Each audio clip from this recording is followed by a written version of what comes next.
In 1923 Lagos, young West Africans educated in colonial schools began organizing in ways that would reshape Africa's political future.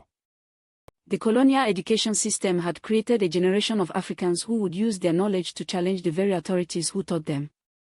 Youth movements in the Gold Coast and Nigeria brought fresh energy and modern campaign techniques to challenge established political leaders.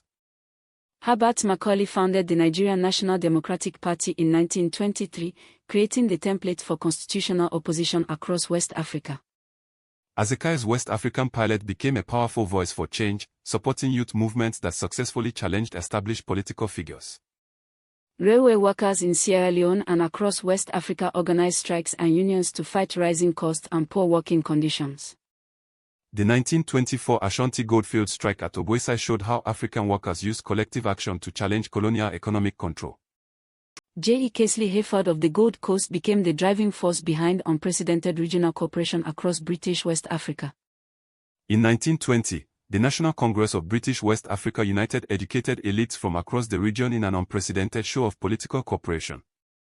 Lawyers, doctors, and businessmen replaced traditional rulers as the driving force of West African political movements.